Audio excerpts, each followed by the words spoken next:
इसका क्वेश्चन क्या है, याद करके आपको आना है। मनुष्य को सांस लेने के लिए क्या चाहिए बताइए? ऑक्सीजन। क्या चाहिए? मनुष्य को सांस लेने के लिए क्या चाहिए? ऑक्सीजन। अच्छा बताइए, ऑक्सीजन नहीं रहेगा तो हम लोग जीवित रहेंगे? ऑक्सीजन कहाँ से प्राप्त होता है? पेड़ पौधा से। तो इसलिए बताइए, पेड़ पौधा को सुरक्षित रखना है, उसको काटना नहीं है, सेफ बचा के रखना है और ज्यादा से ज्यादा पौधा लगाने का प्रयास करना है, क्योंकि पौधा रहेगा तभी हमारा जीवन रहेगा।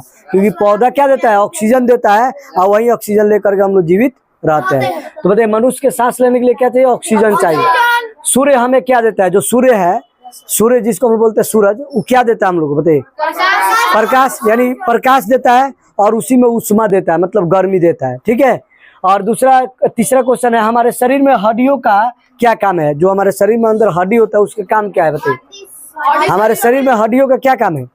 हमारे शरीर में हड्डियों शरीर के क्या करता है? आकार, मतलब हमारा शेप इतना सुंदर दिखते हैं, बॉडी का बनावट होता है ये हड्डी की वजह से है। अगर हड्डी नहीं रहेगा तो आदमी टेढ़ टाढ़ हो जाएगा, खड़ा होगा ढह जाएगा कि नहीं? तो हड्डियों का काम क्या है? हड्डियों का काम है शरीर के आकार देना, मतलब हम लोग इतना सुंदर दिखते हैं, बॉडी पर्सनालिटी हड्डी के कारण न तो गिर ढह जाएंगे, कहीं खड़ा हो पाएगा आदमी।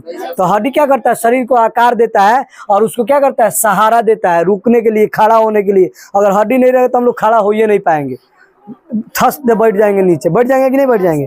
अब कह रहा है दिन और रात कैसे होता है? कभी दिन, जैसे अभी दिन है, थोड़ा देर बाद रात हो जाएगा, ये कैसे होता है बताइए? दिन और रात कैसे होता है? तो क्या होता है? पृथ्वी के घूमने से दिन और रात होता है। पृथ्वी जब घूमता है ना, पृथ्वी घूमते रहता है, तो पृथ्वी के घूमने से क्या होता है? दिन और रात होता है। और बात करते हैं वर्षा कैसे होता है। तो वर्षा कैसे होता है?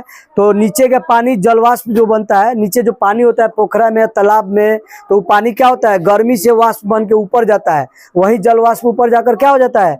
वो ठंडा हो जाता है, ठंडा होकर बादल बनता है, और वही बादल बन के क्या हो जाता है? बारिश हो जाता है। तो भगवान कहीं से पानी नहीं लाते हैं, नीचे ही के पानी जो है ना, तालाब के या कुआं के पानी जो होता है, ऊपर गर्मी के दिन में क्या होता है? सूख जाता है। देखना, पोखरा तालाब सूख जाता है, नहर वर सूख जाता है, वही पानी वाष्प बन के ऊपर चल जाता है वायुमंडल में, और वही जल वाष्प ऊपर जाकर क्या बनता है? ठंडा होकर बादल बनता है, और वही बादल बन के क्या हो जाता है? बारिश हो जाता है। अब क्वेश्चन क्या है बताइए इधर, हमारा हृदय क्या काम क्या है? तो हमारा हृदय शरीर में रक्त को पहुंचाता है, हमारे शरीर में रक्त को पूरा हर जगह पहुंचाता है। कौन? हृदय। समझ गए ना? उसके बाद क्वेश्चन क्या है, रक्त को शरीर में सभी भागों में पहुंचाता है। कौन? हृदय। रक्त यानी कहाँ बनता है? हमारे शरीर में खून कहाँ बनता है? तो हड्डी होता है ना, हड्डी के अंदर देखिए, मुर्गा का हड्डी कभी चबाया है? मुर्गा का हड्डिया के अंदर लाल लाल रहता है, बड़ा अच्छा लगता है, उसी को बोलते हैं अस्थि माजा। क्या बोलते हैं? अस्थि माजा। तो उसी में बनता है हमारे शरीर के जो रक्त होता है, अस्थि माजा में बनता है। हमारे शरीर के अस्थि माजा में क्या बनता है? रक्त बनता है, यानी खून बनता है। क्लियर? अब बताइए, रक्त कहाँ बनता है? शरीर के अस्थि माजा में। और शरीर के सबसे मजबूत भाग कौन सा होता है? सबसे कठोर और मजबूत भाग?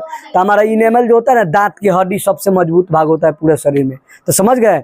इसको याद करके अच्छे से आना है। ठीक है।